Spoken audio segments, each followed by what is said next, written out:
Bueno, muy pero muy buenas noches, queridos amigos, amigas, hermanos, hermanas. Un gusto volver a reencontrarnos después de más de un año. Pasamos todo el 2024 sin grabar ningún programa. Y bueno, en este 2025 tampoco voy a estar grabando usualmente, pero yo siempre había dicho, cuando tuviera algo para compartir, que yo entendiera que el Señor me daba algo para compartir, lo iba a compartir, y así es, así ha sucedido en esta ocasión. Hace varios meses que le dije a Esteban Morales, mirá que tengo un tema que quiero ver a ver cómo hago, en algún momento cuando lo tenga pronto te aviso. Y bueno, finalmente el tema está pronto para compartirlo y se dio que fue justo en esta semana tan particular, porque en esta semana falleció una muy querida amiga, Sabrina Förster, una amiga judía, y Sabrina decía que yo tenía que cumplir mi función en la vida y que mi función en la vida, o uno de los propósitos en mi vida, era despertar conciencias.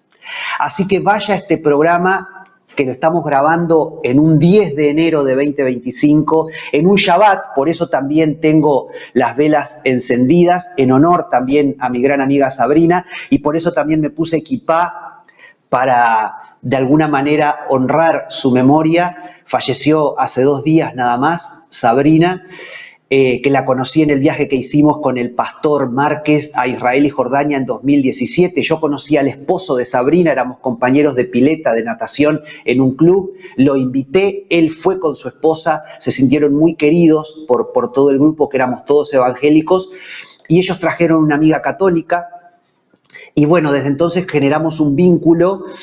Y bueno, lamentablemente por un problema de salud que ya hace años la venía quejando a Sabrina, bueno, finalmente se desencadenó y a sus 69 años, una mujer joven, partió. Fue mi primera vez en ir a un cementerio israelita el pasado miércoles, que en nuestra ciudad en Uruguay, en nuestro país Uruguay, el cementerio israelita está en la ciudad de La Paz, en el departamento de Canelones, no en Montevideo, sino en Canelones, pero es a una media hora aproximadamente en auto de Montevideo.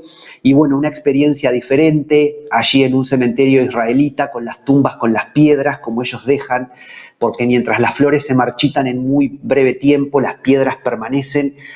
Y como decían los rabinos al despedirla a Sabrina, cuyo verdadero nombre era Sara Rivka, es decir, tenía el nombre de 2 de las matriarcas de Israel, y estas mujeres, Sara y Rebeca, dejaron un legado a la posteridad, lo mismo que, por ejemplo, el patriarca Jacob, que el pasaje de la Biblia cuando habla de la muerte de Jacob, sin embargo, se entiende como un seguir adelante o como un apostar a la vida. Y uno dice, ¿por qué si está hablando de la muerte dice a seguir adelante o apostar a la vida?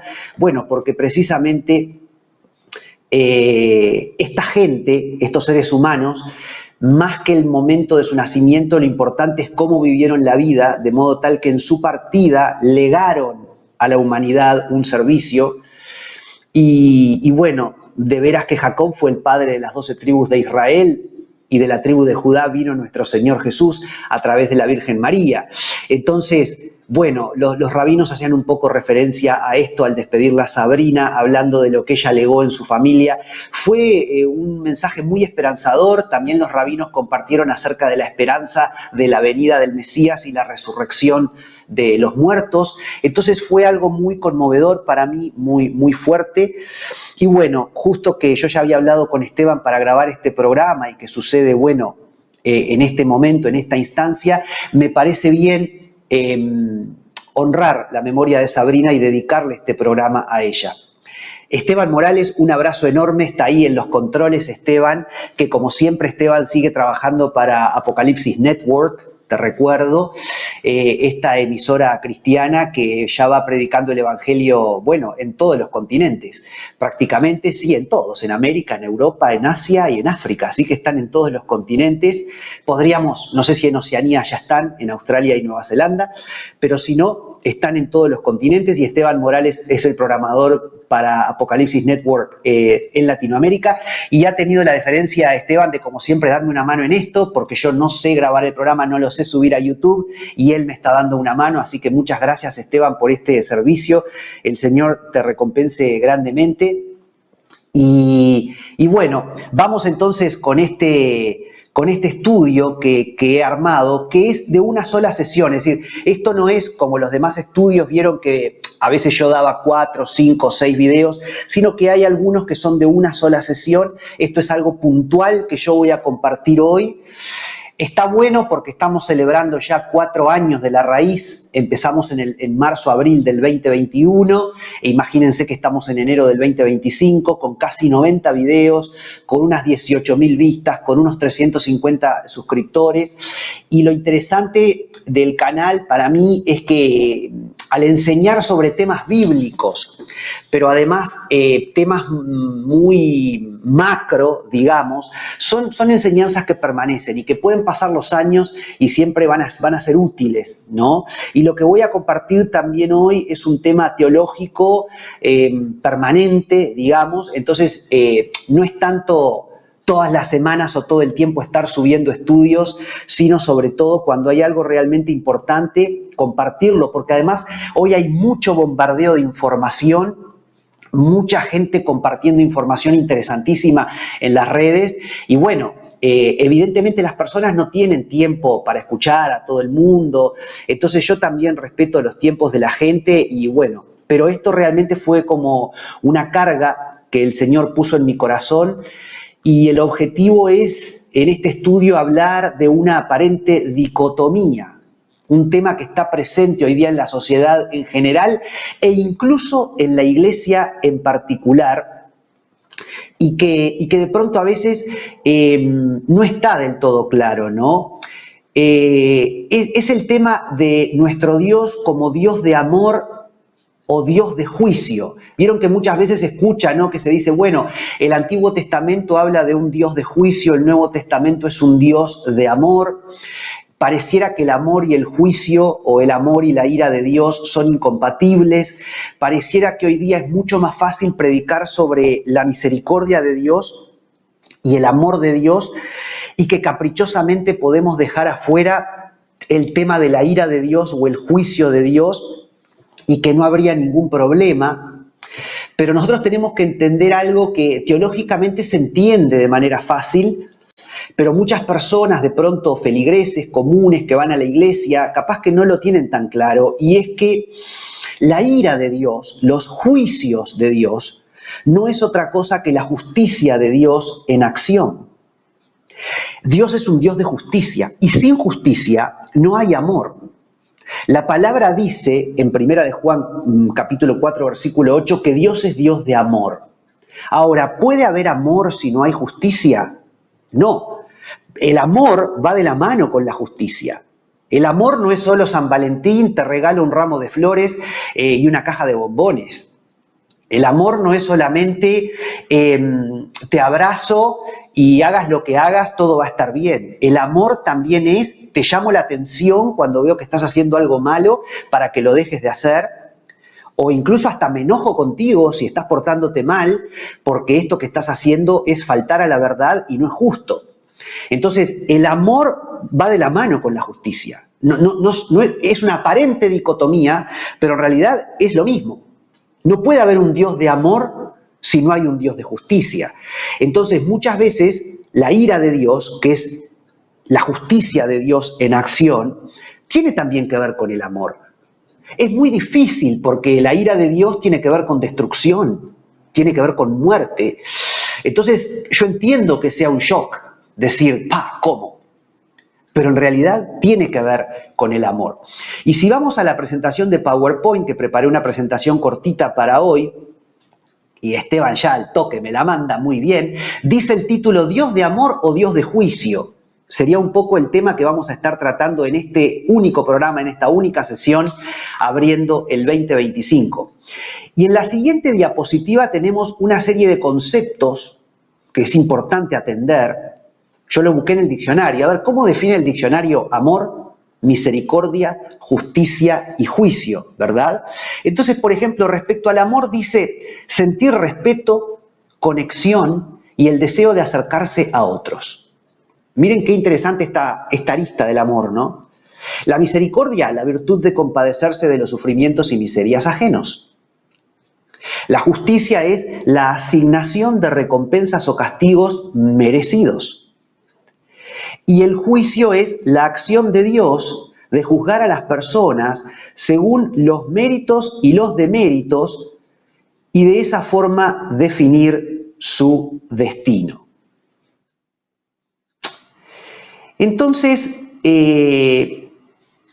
yo voy a ilustrar esto, voy a entrar a hablar de este tema, y para eso los voy a sorprender con la siguiente diapositiva, y ustedes después van a decir, ¿y esto qué tiene que ver?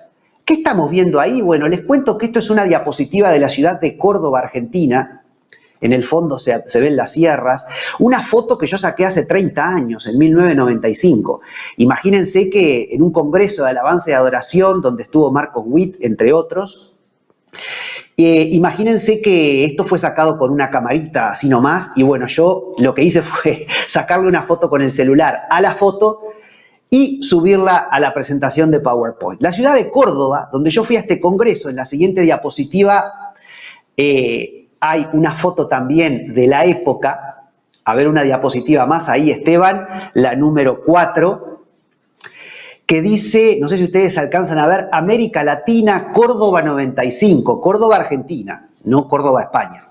Y ahí ven que hay un montón de banderas de un montón de países que estaban representados. Y ahí en esa audiencia estaba yo. De hecho, la foto está sacada, no sé si ustedes logran ver en la parte inferior izquierda como un dedito marcado. Bueno, es el dedo de una amiga mía, en realidad de una chica de la que yo estuve muy enamorado, pero que bueno, ella no me correspondió.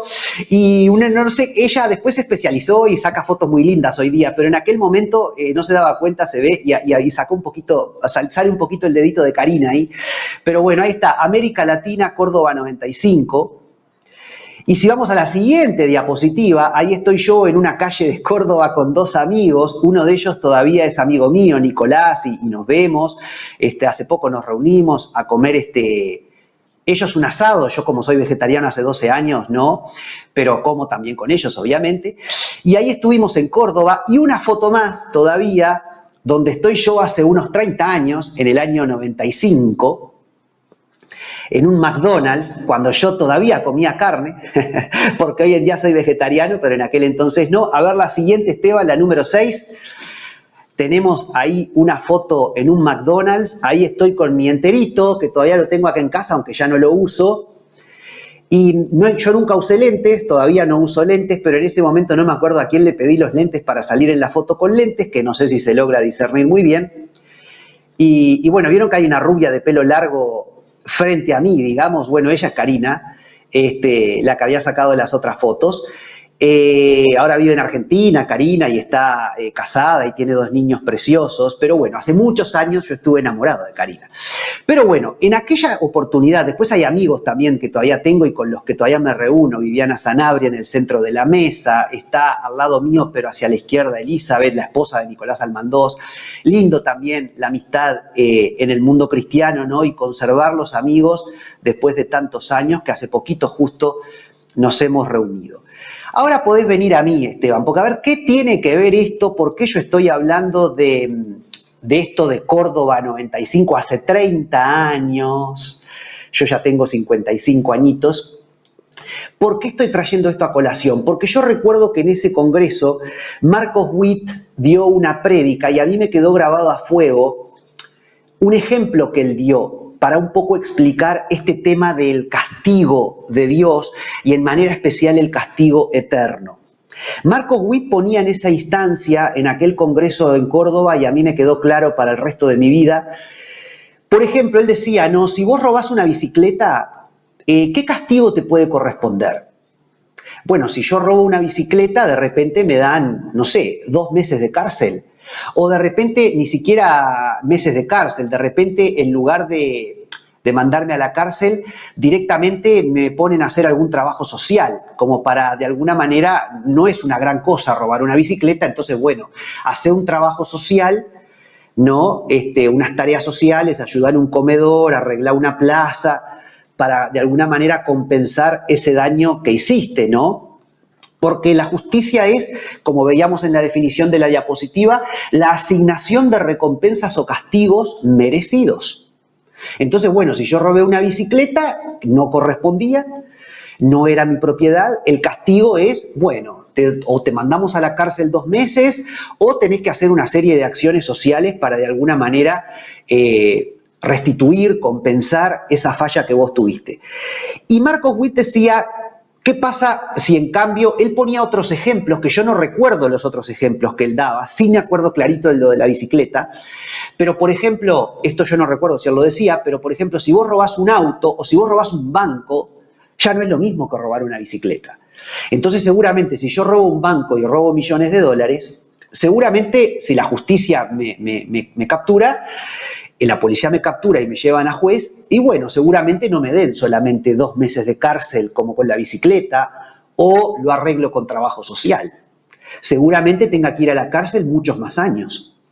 Y según la cantidad de dinero que robé, de pronto tengo que estar en la cárcel, no sé, 10 años, supongamos. ¿Por qué? Porque la justicia es la asignación de recompensas o castigos merecidos. Y no sería justo que yo fuera solo 2 meses a la cárcel, siendo que robé un banco. No sería justo que yo robe una bicicleta y voy 2 meses a la cárcel y robo un banco con millones de dólares y voy 2 meses a la cárcel. Lo lógico es que el castigo tiene que ser más grande, porque la infracción de la ley fue mayor.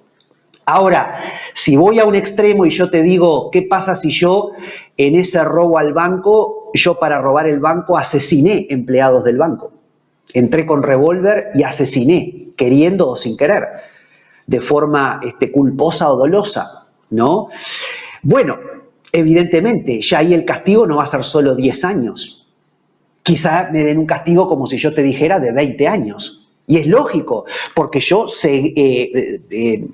terminé con una vida humana. Entonces, robar una bicicleta es una cosa, robar un banco con millones de dólares es otra, y asesinar a alguien es otra. Entonces, no puede ser el mismo castigo, porque la justicia es la asignación de recompensas o castigos merecidos. Entonces, si robé una bicicleta, bueno, el castigo merecido son 2 meses. Si robé un banco, el castigo merecido son 10 años. Si asesiné a alguien, el castigo merecido son 20. O según la situación, puedo incluso ir a cadena perpetua. E incluso podrían aplicarme la pena capital y hasta decidir matarme a mí, como sucede en algunos países, ¿no? Que hay algunos castigos que se pagan con la muerte del que infringió la ley. Entonces, ¿qué pasa? Eso es la justicia. Ahora, si Jesús, el Hijo de Dios, Dios hecho hombre, viene a morir en una cruz y yo vanamente elijo vivir mi vida de espaldas a Dios, como diciendo, bueno, Él murió por mí en una cruz para que el pecado que yo no puedo cubrir, para que la maldad que hay en mi vida y que yo no puedo cubrir por mí mismo, Él la cubrió y de esa manera Él me da el acceso al Padre. Pero bueno, yo no sé, a mí, no sé, eso es lo que algunos creen, yo no sé si creerlo. En todo caso, yo pienso que Jesús fue un buen maestro. En todo caso, para mí Jesús, bueno, fue alguien que trajo algunas enseñanzas interesantes al planeta Tierra. Fue un revolucionario de su tiempo, un hombre justo, pero no sé, yo no lo mandé a morir en la cruz. Entonces, en ese caso yo, por más que quiera respetar a Jesús, le estoy dando la espalda. No estoy respetando lo que él hizo. Y si Jesús verdaderamente es Dios hecho hombre y es el Mesías, y si al morir en la cruz Dios cargó en el Padre, cargó en él el pecado del mundo, pero Jesús también es Dios en la persona del Hijo, y era el único que podía cargar con todo nuestro pecado, porque no era un hombre, sino Dios, era 100% hombre, porque nació de María, pero también era 100% Dios. Entonces, solamente Él podía llevar nuestra culpa, y ese sacrificio implica que si yo acepto ese sacrificio y lo recibo, Él ya pagó por mí.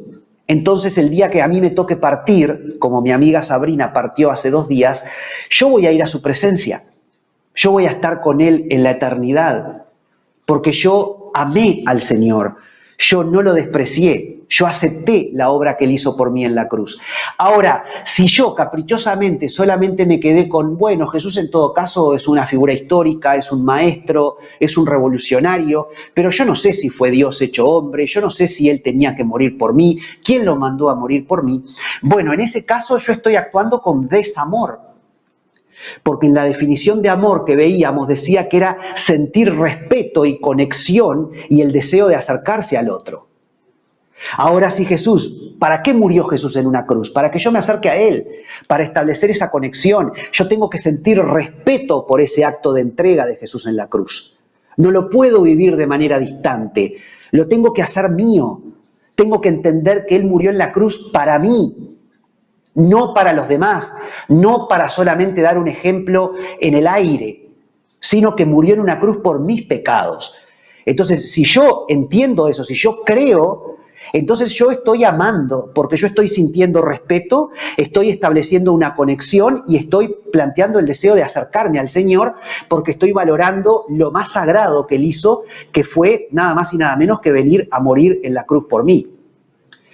Pero si yo le doy la espalda, por más que yo diga fue un maestro, fue un revolucionario, fue un lindo tipo, como diríamos en Uruguay, qué lindo ejemplo, pero nada más. Y yo no lo acepto a Él como mi Salvador, y yo no entiendo que yo tengo pecados y que esos pecados únicamente pueden ser limpios por la sangre que Él vertió sobre el madero, entonces yo no lo estoy amando. Yo no lo estoy respetando, yo no estoy estableciendo la conexión que necesito tener con el Señor. Yo no estoy teniendo el debido respeto por el Señor y no estoy teniendo un deseo de acercarme a Él y de entender lo que Él vino a hacer por mí. Y si Jesús es Dios muriendo y yo como un ser humano vano y soberbio tengo el tupé de vivir de espaldas a ese sacrificio, el día que me toque partir, ¿qué es lo que me va a tocar? La separación eterna de Dios, lo que se define comúnmente como el juicio de Dios, porque yo no lo recibí al Señor en la vida y Dios me dio toda la capacidad para recibirlo. Nosotros fuimos formados, fuimos hechos con toda la capacidad necesaria para entender lo que tenemos que entender y actuar en consecuencia. Entonces es inexcusable cualquier persona que viva y que pase por el planeta y no abrace el mensaje de la cruz. Porque para todos ese mensaje es claro.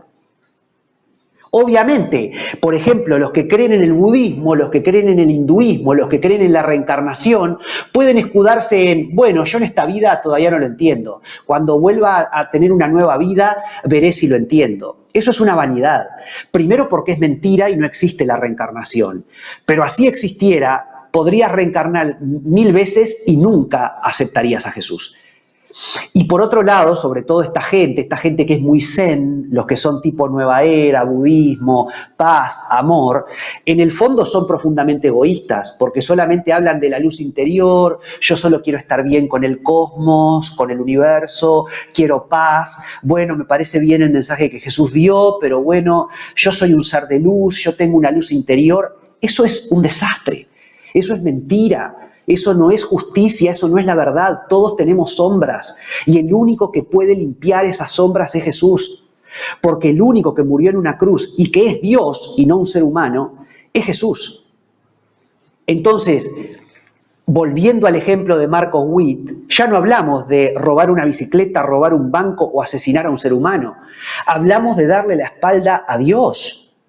Entonces, ¿qué pena merezco yo? ¿2 meses de cárcel? ¿10 años de cárcel? ¿20 años de cárcel? No, merezco la condenación eterna. Porque a mayor la infracción de la ley, cuanto más grande es el pecado, diríamos, más grande tiene que ser la retribución, la paga por ese pecado, porque por algo estamos hablando de conceptos de justicia. Y no hay peor pecado que la incredulidad, no hay peor pecado que vivir de espaldas al Señor. Yo puedo ser muy bueno, yo puedo dar dinero a los pobres y hacer obras de caridad. Yo puedo ser una persona que formó una familia y que crié a mis hijos en corrección y que los mandé a la universidad y ser un excelente padre y abuelo. y ser una persona que es un profesional en la universidad o en la sociedad en la que se mueve, y ser un profesional, hacer aportes valiosos a la sociedad, ser un científico que haga un descubrimiento importante en pro de la humanidad. Pero ¿sabes qué? Todo eso no sirve de nada a la hora de darle la espalda a Jesús. Si yo soy todo eso, que es excelente, pero yo vivo la vida de espaldas a Jesús, vivo en desamor. Y Dios, que es Dios de amor y por lo tanto Dios de justicia, en su momento me va a llamar al orden y me va a decir, bueno, mira, tú viviste de espaldas a mí, tú no me quisiste nunca, vos no apreciaste lo que yo vine a hacer por vos. Entonces, bueno, ¿qué corresponde? Y bueno, ahora corresponde la separación eterna. Y yo sé que es muy duro, pero en realidad es la justicia plena, ¿no? Porque el mayor pecado que yo puedo cometer es precisamente ese. No es robar una bicicleta, robar un banco o matar a alguien. El mayor pecado que yo puedo hacer es vivir de espaldas a Dios. Es no aceptar el mensaje de Jesús. Es no amar a Jesús. No acercarme a Él, no respetarlo, no intentar tener una conexión con Él. Que no me importe que Él dio su vida por mí en la cruz. Es de una vanidad y de una soberbia tal que realmente, por eso el cristianismo, a través de muchos pasajes de la Biblia, llega a entender que la retribución es el castigo eterno, que es muy duro esto de recibir y no es lindo de predicar tampoco desde los púlpitos. De hecho, traigo este estudio y quiero compartir esto porque es como una carga que el Señor ha puesto en mí, porque no es un tema solamente, como yo decía al principio, en la sociedad, porque a mí, si la gente que no es creyente, si los no cristianos no entienden mucho esto del Dios de amor y Dios de juicio y que las dos cosas en realidad son compatibles, no me molesta demasiado, no me asombra demasiado, pero sí me choca cuando pareciera que dentro de la iglesia hay personas que no tienen esto claro. Y yo me he topado incluso con el caso hasta de, por ejemplo, una hija de pastores, que a su vez ella, una mujer muy joven, ¿no? Pero le tocó pastorear una iglesia, y ella decía, bueno, a mí toda esta arista de la condenación eterna, del infierno, me choca, decía ella, ¿no? Y un ex pastor mío también decía, ¿no? A mí me cuesta hincarle el diente al Apocalipsis, por ejemplo, que habla tan claramente de los juicios de Dios. Y entonces no se metían con esos temas. Pero a mí me parece eso gravísimo, porque ya no hablamos de gente que está fuera de la iglesia y que le cuesta aceptar estas aristas de Dios. Hablamos de gente que estando en la iglesia, e incluso siendo pastores, no les gusta esto y no tocan este tema. Y eso es gravísimo porque también denota soberbia, denota, bueno, yo me quedo con la arista del Jesús carpintero, yo me quedo con la arista del Jesús que sana, yo me quedo con la arista del Jesús que muere en la cruz, pero sin indagar mucho más en qué pasa con el que no acepta ese sacrificio. Yo me quedo con la arista del Jesús que cuando le llevan la mujer adúltera le dice, ni yo te condeno. Ahora, no me pidas que meta en mis predicaciones y en mis concepciones la arista de vete y no peques más, porque el Señor Jesús también le dice a la adúltera, vete y no peques más. Ni yo te condeno, pero después le dice vete y no peques más. Entonces, es caprichoso, es soberbio que yo como pastor diga, bueno, yo predico sobre una arista de Dios, pero la arista que no me gusta o que no entiendo no la toco.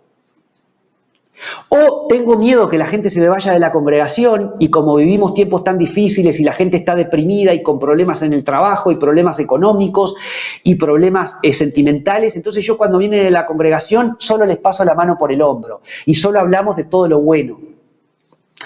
Eso está mal.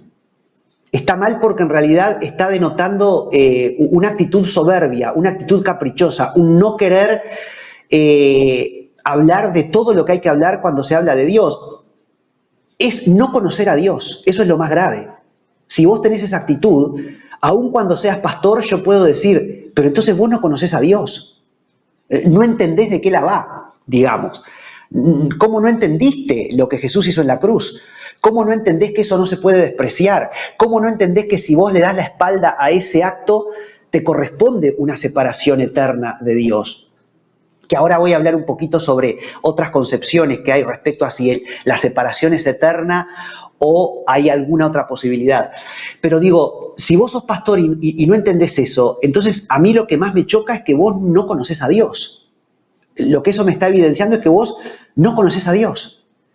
Te hiciste una imagen de tu propio Dios. Lo que vos construiste es tu Dios. Y eso es gravísimo porque es un Dios babilónico, un Dios hecho a la medida humana, un Dios humanista. El humanismo es algo maravilloso, que tiene muchos conceptos muy buenos, pero también es algo que puede tener conceptos, hasta yo te digo, satánicos, perversos. Entonces hay que tener mucho cuidado con el tema del humanismo.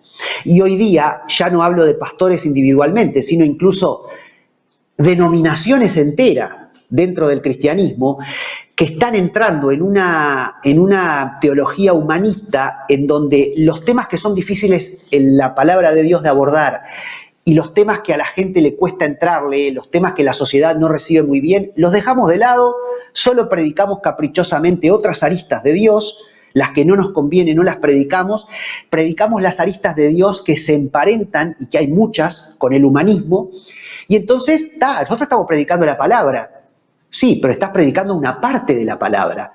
Y de esa manera entonces ellos dicen, bueno, pero así la gente no se nos ofende, no se nos va de la iglesia, el mensaje de la cruz parece un mensaje light, un mensaje suave, no es un mensaje duro.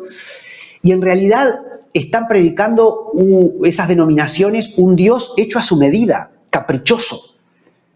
Y en realidad construyen eso y entran en esa filosofía de vida en el afán de que no se les vaya la gente y en el afán de atraer gente, cuando suceden dos cosas. No estás atrayendo en realidad a nadie, en primer lugar, porque en general son congregaciones que también se van como secando y pierden hasta la membresía que tienen, porque ese tipo de denominaciones terminan siendo como una ONG, como si yo te dijera una organización caritativa.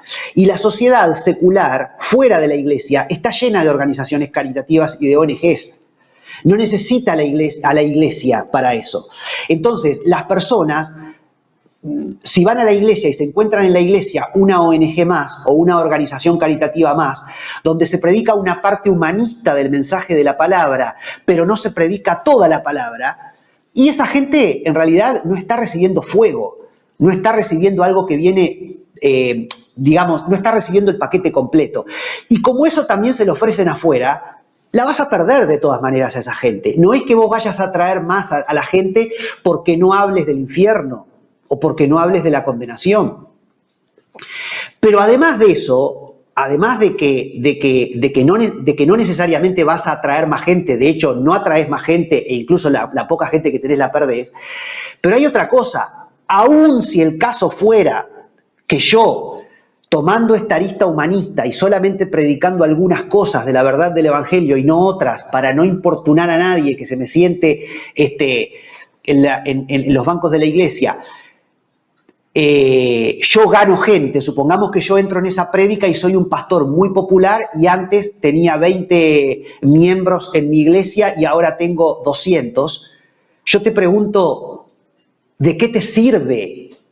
¿De qué te sirve? Porque esa gente está engañada, esa gente no está caminando en la verdad. ¿Qué propósito le estás enseñando a esa gente? ¿Qué mar rojo le estás enseñando a esa gente que cruce para salir de la esclavitud? ¿Qué tierra prometida le estás prometiendo, valga la redundancia, a esas personas? ¿No? Si le estás dando un mensaje parcializado, si además sos tan inmaduro como pastor y como líder que no sos capaz de entender temas teológicos de un peso tremendo y que no podés no encararlos. Y acá yo también, hace no mucho tiempo, vi una reflexión del Papa Francisco.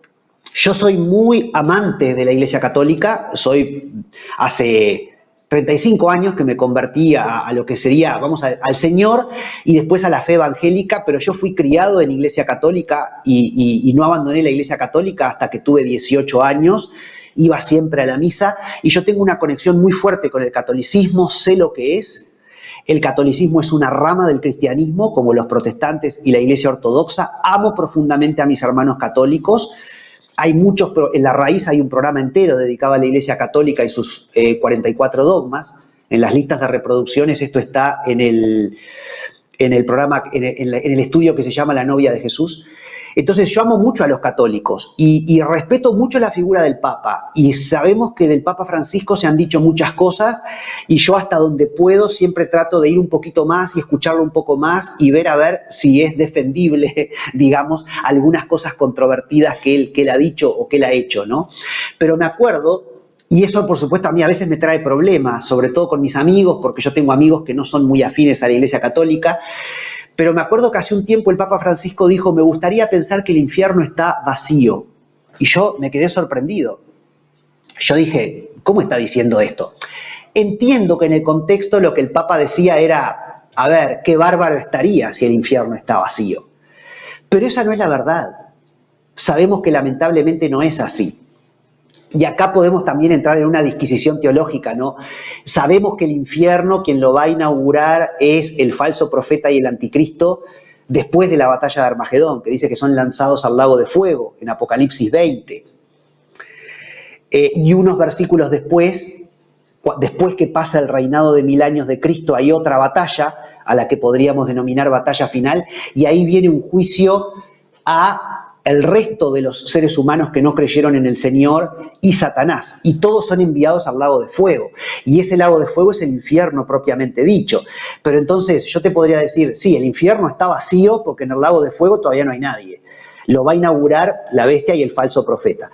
Pero sabemos también, teológicamente, entendemos que cuando hay una persona que no muere en Cristo, que no muere creyendo en Jesús, esa persona no va a la presencia de Dios, su alma, su espíritu, al morir, sino que su espíritu va al centro de la tierra, donde están las almas todavía de los injustos, esperando el juicio de condenación.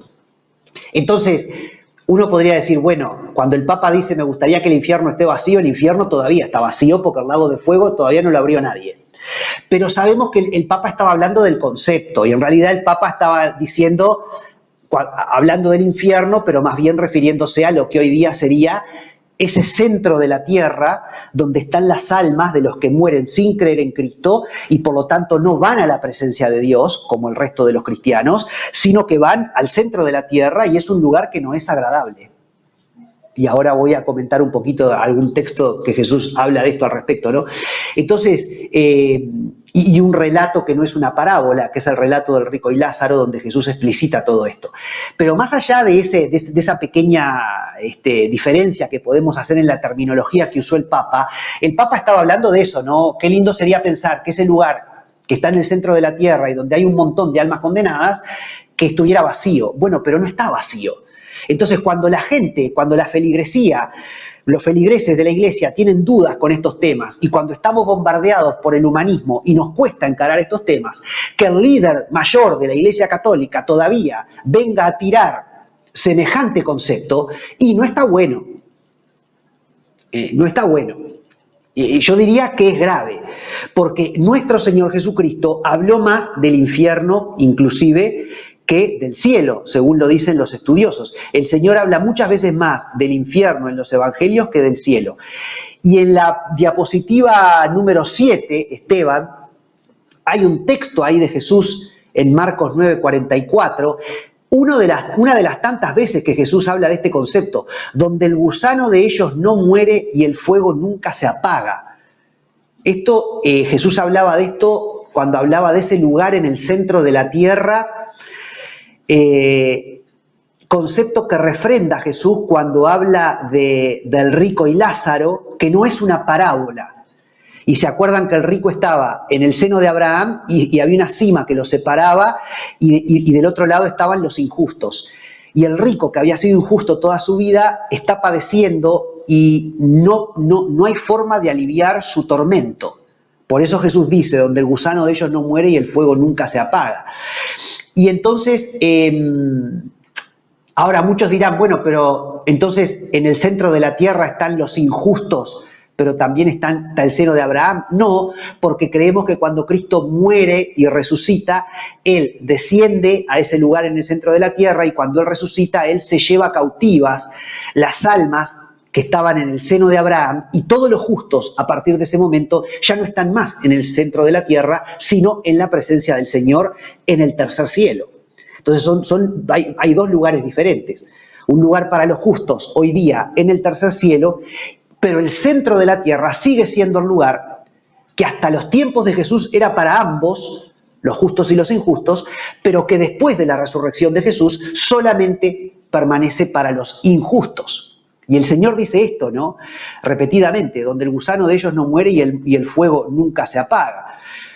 Y la siguiente diapositiva refrenda este concepto del castigo eterno, la diapositiva número 8, porque dice: y serán atormentados día y noche por los siglos de los siglos, dice Apocalipsis 20:10, hablando de la bestia y el falso profeta, que son los primeros que inauguran ese lago de fuego. Todo esto está más detallado, podés ir a las listas de reproducción del canal La Raíz en el estudio de la segunda venida de Cristo. Pero bueno, esta idea de que serán atormentados de día y de noche por los siglos de los siglos es un castigo eterno para la bestia y el falso profeta. ¿Por qué? Porque vivieron de espaldas a nuestro Señor Jesús y a su sacrificio en la cruz. No creyeron en Él, ni en su sacrificio expiatorio. Y 5 versículos más adelante, después del milenio, dice Apocalipsis: y el que no se halló inscrito en el libro de la vida, que son todas esas personas que están en el centro de la tierra, es decir, los injustos, los seres humanos injustos que vivieron de espaldas al Señor, el que no se halló inscrito en el libro de la vida fue lanzado al lago de fuego. Y ese lago de fuego es el lugar donde, por lo menos, la bestia y el falso profeta serán atormentados de día y de noche por los siglos de los siglos. Habría que ver si los seres humanos también.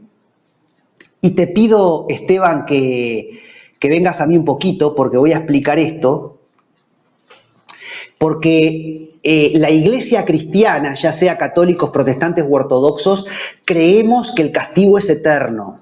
Por estos conceptos, ¿no? Porque el Señor en los evangelios habla de esto de que el gusano no deja de roer, el fuego nunca acaba, es como una cosa eterna.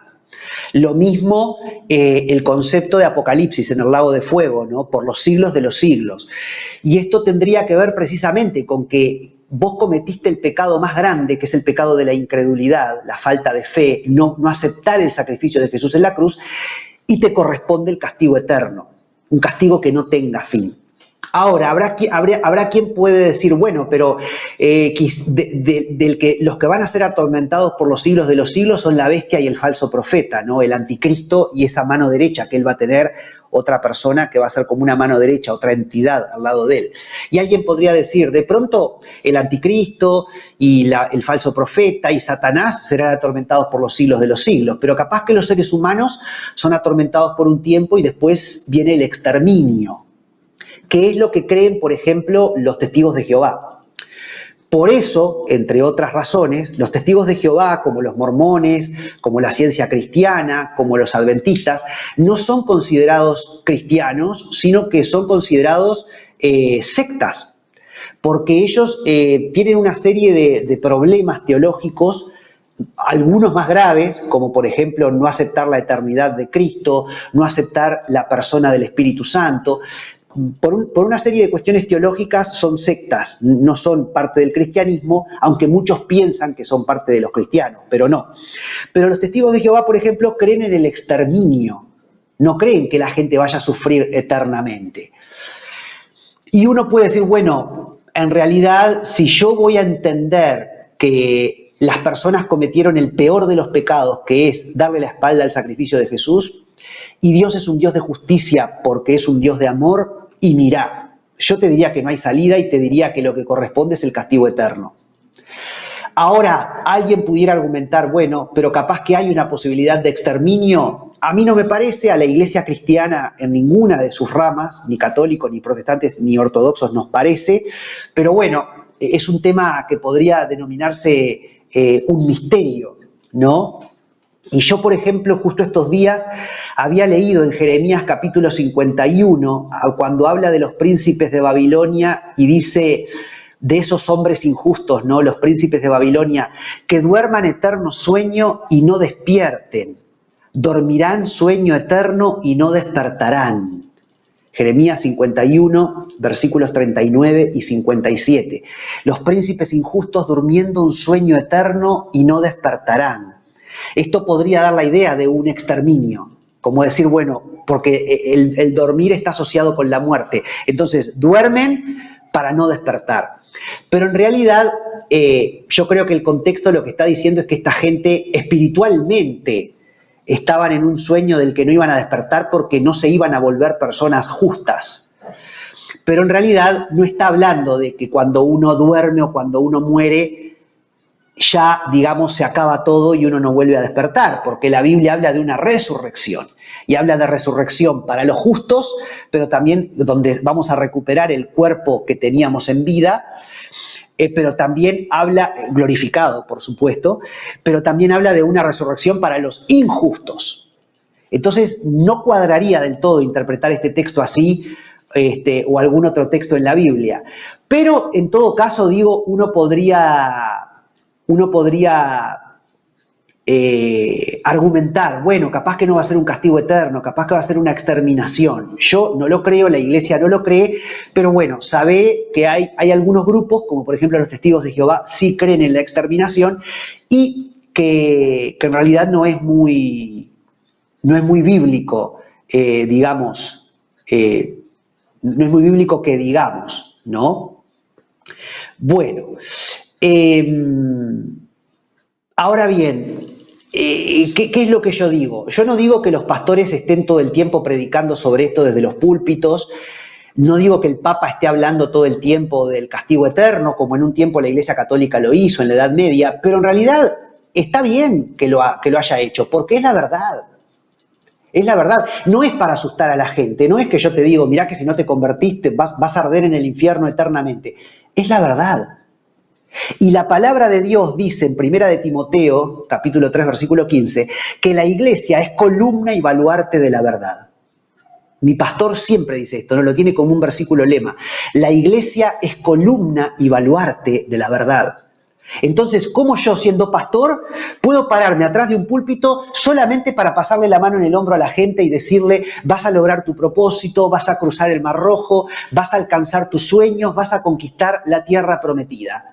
Y no predicarle acerca de otras verdades, como por ejemplo la condenación eterna para quienes no creen, y que no todo vale. Porque en ese caso, digo, como ya lo dije, ¿de qué mar rojo estoy predicando que la gente va a cruzar? ¿Qué tierra prometida le estoy diciendo a mis feligreses que van a alcanzar? ¿Qué propósito les estoy hablando de que van a cumplir en la vida? Anda tras tu sueño y vas a cumplir tu sueño. Sí, bárbaro, pero vamos a predicar algo más que el humanismo. Vamos a predicar la palabra de Dios completa.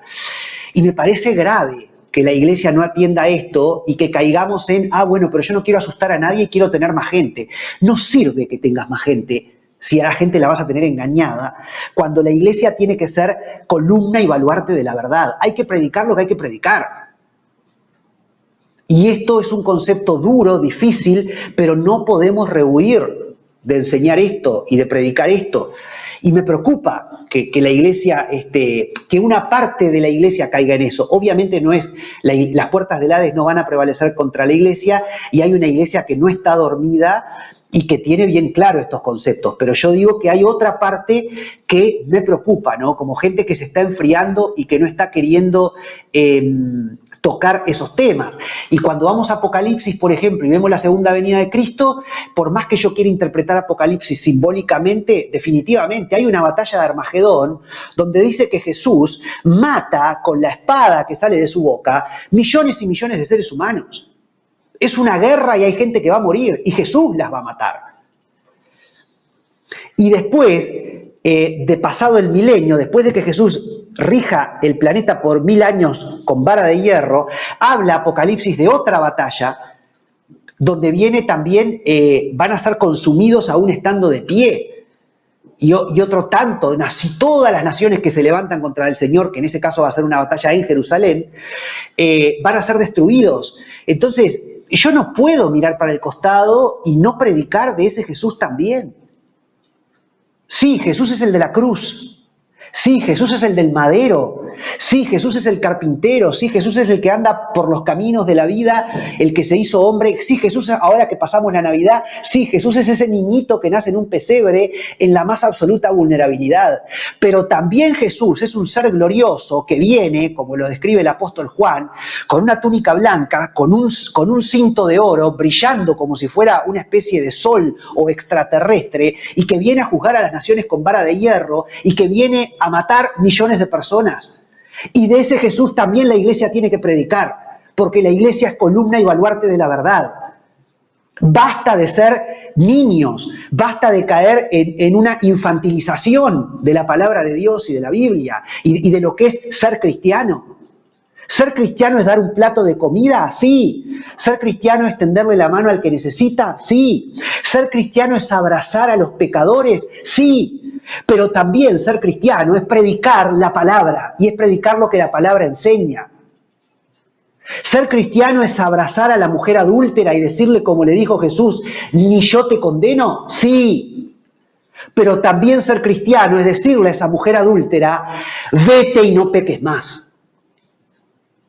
Es el todo, no es solamente una parte. En la presentación de PowerPoint hay una diapositiva más, la número 9, Esteban, precisamente haciendo referencia a esto del pasaje de la mujer adúltera. Hay una pintura de Rembrandt famosa sobre esto que está ahí, no sé si se puede vislumbrar muy bien la pintura, cuando el Señor le dice, ni yo te condeno, le dice a la mujer adúltera, pero también no termina ahí la palabra del Señor. El Señor le dice también, sí, ni yo te condeno, pero ¿sabes qué? Vete y no peques más. Lo que estás haciendo está mal y yo no quiero que vos sigas por ese camino. Yo te abrazo, sí, en tu condición, pero también tenés que entender que tiene que haber un cambio en tu vida. Tiene que haber un arrepentimiento, lo cual implica un cambio genuino, y no tenés que adulterar más.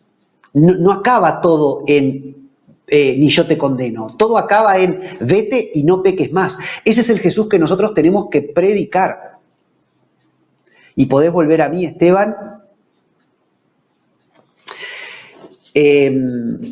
También, ¿qué pasa? Hoy día hay una rispidez muy grande por algunos temas en la sociedad, los ya consabidos temas, ¿no? En manera especial, despenalización del aborto, matrimonio igualitario y eutanasia. Tres temas a los que evidentemente la Iglesia se opone por diferentes razones. Yo, por ejemplo, tengo un estudio en La Raíz también, podés buscar en las listas de reproducción un estudio que se llama La homosexualidad según la Biblia. Y ahí de repente podés entender por qué la Iglesia se opone al matrimonio igualitario. Bueno, el aborto ni hablar, es el más vil de los crímenes. Y la eutanasia, por supuesto que es un tema también muy controversial, ¿no? Entonces, cito estos tres temas por citar tres temas, ¿no? Que están en boga, que se han despenalizado últimamente y que la Iglesia se pone de punta contra eso, y esto trae una rispidez entre el discurso hegemónico de turno y lo que rige la sociedad y lo que la Iglesia está planteando. Y viene ahí una confrontación. Pero esto toda la vida fue así. Porque cuando nosotros leemos el mensaje, también en La Raíz hay un estudio, el primer estudio que se llama Mensaje a las 7 iglesias de Apocalipsis, la ternura de Jesús de las promesas, y ahí hacemos un análisis de lo que sufrían las primeras iglesias bajo el Imperio Romano. Las rispideces existieron toda la vida entre la iglesia y el mundo, porque nosotros, como lo dijo Jesús en Juan 17, estamos en el mundo pero no somos del mundo. El Señor Jesús dice, no te pido que los quites del mundo, le dice al Padre, pero sí te pido que los guardes del mal. Porque ellos están en el mundo, pero no son del mundo. Porque también hay mucha gente dentro de la iglesia hoy día que dice, ay, qué ridículo, no estamos en el mundo, como si fuéramos extraterrestres. Bueno, te estás riendo de las palabras de Jesús, porque la Biblia dice, están en el mundo, pero no son del mundo. Los cristianos, porque tenemos otro sistema de valores, porque no vivimos en un desamor, sino que vivimos en amor. ¿Y cómo vivimos en amor? Porque abrazamos el mensaje de la cruz, porque establecemos una conexión con Jesús y recibimos su sacrificio en la cruz, porque nos interesa acercarnos a Él, porque respetamos su muerte en la cruz. Entonces, el mundo en general vive de espaldas a eso. Entonces, por eso hay una diferencia y por eso nosotros estamos en el mundo, pero no somos del mundo. Sí, somos seres de carne y hueso, sí, tenemos nuestros defectos, sí, tenemos nuestros pecados y ¿sabes qué? Capaz que pecamos más que los del mundo. Pero ¿sabés lo que le importa al Señor más que un pecado que yo pueda cometer? Ocasionalmente, al Señor lo que le importa es mi corazón y que mi corazón acepte lo que Él vino a hacer. Que yo camine en la verdad y en la justicia de Dios. Lo demás, el Señor, ni yo te condeno. Sabés que tuviste un pecado, arrepentite, lo pasamos por alto. Pero ¿sabés qué? No peques más, obviamente. Pero digo, no cometas el gran pecado, que es la incredulidad. Entonces, evidentemente, cuando el mundo vive de espaldas a Jesús, sí, nosotros, los cristianos, estamos en el mundo, pero no somos del mundo. Entonces, hay una rispidez. Y entonces, ¿qué pasa? También hay muchas personas hoy día en la iglesia que empiezan a decir, bueno, lo que pasa es que este discurso anti-aborto, anti-matrimonio igualitario, anti-eutanasia, es como que somos una piedra en el zapato. Vamos a mostrarnos pro para caer en gracia. Pero bueno, el tema es que históricamente un poco esto ha sido así, el tema es que la iglesia, si es columna y baluarte de la verdad, no se puede quedar callada ante estos temas tan injustos que se están despenalizando. Y el tema es que, por otro lado, una cosa es ser un falso religioso, un fariseo falso, y otra cosa es ser un verdadero fariseo. Porque cuando los fariseos la agarraron a la mujer infraganti en el acto de adulterio y la querían condenar y apedrearla, yo no sé si ellos eran mala gente, porque ellos querían cumplir la ley. Y cuando el Señor dijo, el que esté libre de pecado que arroje la primera piedra, uno por uno, desde los más sabios de los fariseos hasta los menos sabios, quizá los más jóvenes, empezaron a soltar las piedras en lugar de arrojárselas a la mujer. Es decir, que no eran falsos religiosos. Ellos dijeron, upa, yo también tengo pecado. Fueron capaces de reconocer su pecado. Eran fariseos, pero los tipos no tiraron la piedra contra la adúltera, la tiraron al piso. Y entonces, no era, porque yo sí entiendo que hay falsos religiosos a los que les encanta dar palo y palo, como decimos en Uruguay, ¿no? Y puede haber muchos pastores que también se ceben en esta verdad bíblica del juicio de Dios y de la justicia de Dios, entonces me paro atrás del púlpito y palo, látigo y látigo, pecadores, pecadores, pecadores. No, yo tengo que amar como Jesús amó a la mujer adúltera. Yo tengo que amar a todos los que se hacen un aborto, las mujeres que se hacen un aborto, los médicos que los practican. Me correspondería en misericordia abrazarlos. Yo, si hay gente que vive de espaldas a Dios y por eso se unen en matrimonios siendo del mismo sexo, yo tengo que ir a abrazarlos, no tengo que darles palo y palo. Yo, si hay una persona que practica la eutanasia, tengo que ir a abrazarla como Jesús abrazó a la mujer adúltera. Pero no le puedo decir solamente ni yo te condeno. Como Jesús le tengo que decir vete y no peques más. Dejá de practicar aborto si sos un médico que practicás aborto, arrepentite del aborto que te hiciste si sos una mujer y nunca más te hagas un aborto. Si estás en un matrimonio igualitario, salí de esa relación que te va a destruir y rectificá tu vida para con el Señor. Lo mismo con la eutanasia, no practiques más la eutanasia. Es decir, te abrazo, pero vete y no peques más. El falso religioso en realidad lo que hace es pegarle a toda esa gente sin querer que esa gente se vuelva al Señor, sin tener una intención de que esa gente se vuelva al Señor, sino como disfrutando de que esa gente fuera condenada. Pero el verdadero religioso le dice a la gente, como Jesús le dijo, ni yo te condeno, vete y no peques más. Entonces, no todos los fariseos son malos. Y también te digo que en las listas de reproducción de La Raíz hay un estudio que se llama Jesús, un fariseo, donde analizamos las facciones del judaísmo en tiempos de Jesús y llegamos a la conclusión que por las enseñanzas de Jesús, él era un fariseo. En esa época había fariseos, esenios, celotes, maestros de la ley, escribas, y el Señor, saduceos, y el Señor claramente era un fariseo. Entonces, no todos los fariseos son malos. Estudiemos realmente la palabra, entendamos lo que quiere decir ser un fariseo, y yo entiendo que hay personas que son religiosas y que lo que quieren es condenar al otro. Pero ese no es el corazón de Dios. El corazón de Dios lo que quiere es salvar al otro. Como dice Pedro, ¿no?, en su carta, Él no quiere que ninguno perezca, sino que todos procedan al arrepentimiento. Por eso el Señor retarda su segunda venida. porque Él quiere que los seres humanos se conviertan, que no le den la espalda, que lo amen, que no le sean indiferentes a la muerte en la cruz, sino que la tomen, que se conecten con ese sacrificio. El Señor quiere la salvación de la gente, no la condenación de la gente. Y eso es lo que diferencia al falso religioso del verdadero religioso. No está mal ser religioso porque Jesús era religioso. Porque si Jesús no fuera religioso, no hubiera sido religioso, no le hubiera dicho a la mujer, vete y no peques más. Le hubiera dicho, ni yo te condeno, vamos arriba, seguí adulterando que está todo bien. Hagas lo que hagas, está todo bien. ¿Querés abortar, abortá? ¿Querés casarte en matrimonio igualitario? Casate. ¿Querés practicar la eutanasia? Practicala. Está todo bien. Eso si Jesús no hubiera sido religioso. Pero Jesús era religioso. Entonces le dice, vete y no peques más.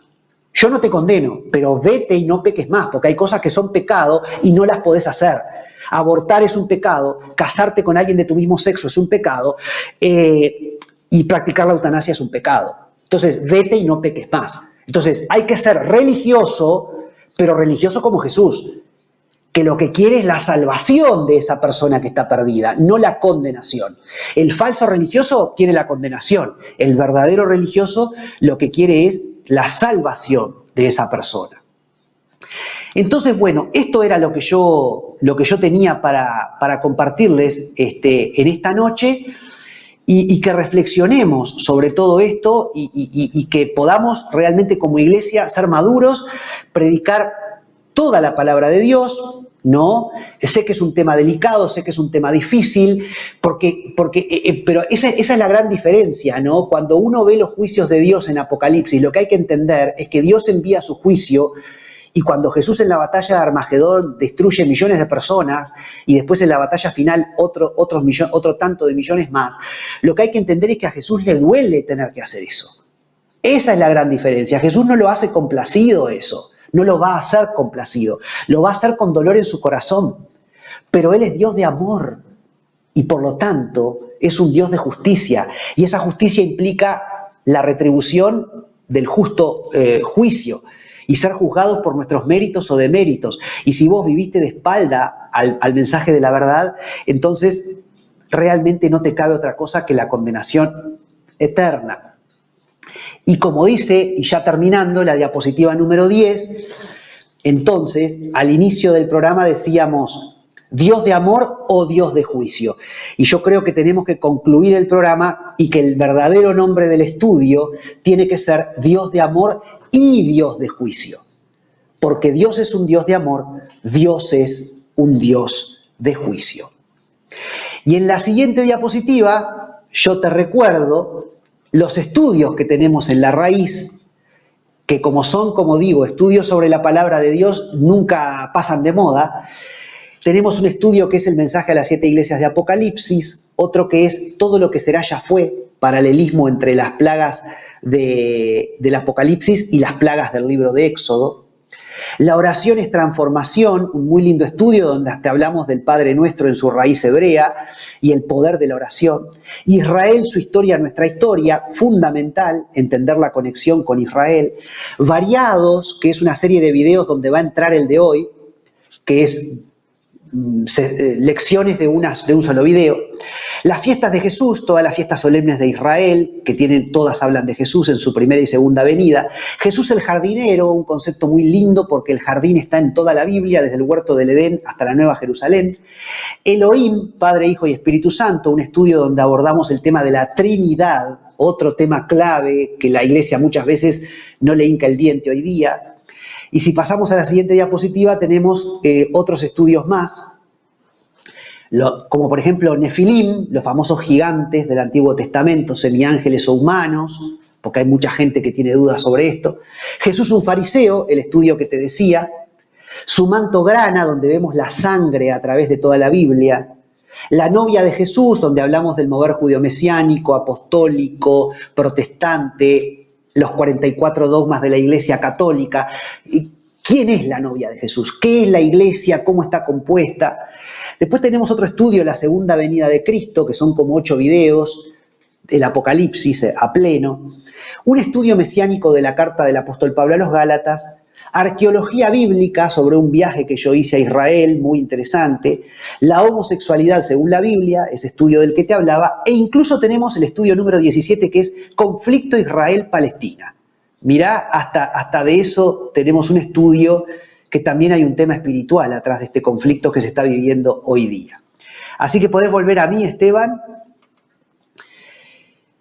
Y bueno, esto era lo que yo tenía para compartirles hoy, ¿no? Dios de amor y Dios de juicio. Y que nosotros podamos entender esto y ante tanta banalidad y ante tanto humanismo y una andanada de conceptos humanistas que pareciera quieren entrar en la iglesia sin piedad, que nosotros podamos mantenernos siendo columna y baluarte de la verdad, como nos pide el apóstol Pablo, que se lo pidió a Timoteo en esa carta, pero nos lo dice a nosotros hoy, ¿no? Iglesia amada, ustedes son columna y baluarte de la verdad. Tenemos una función que cumplir, ¿no? Y bueno, espero con esto, como decía mi amiga Sabrina, cumplir con mi propósito y poder despertar conciencias y traer luz en esto y sobre todas las cosas acercar a la gente a Jesús. Que el que está escuchando esto y es cristiano, bueno, que reafirme su fe y si alguna persona no está en Cristo, que se acerque al Señor. Y te invito a que hagas conmigo en este momento esta oración. Señor Jesús, vos podés repetir conmigo, Señor Jesús, yo a partir de hoy acepto tu sacrificio en la cruz. No vivo más de espaldas a tu sacrificio en la cruz. Y te reconozco no solo como maestro, no solo como un ser de luz, sino te reconozco como Dios, como mi Dios y mi Salvador, que murió en la cruz por mis pecados.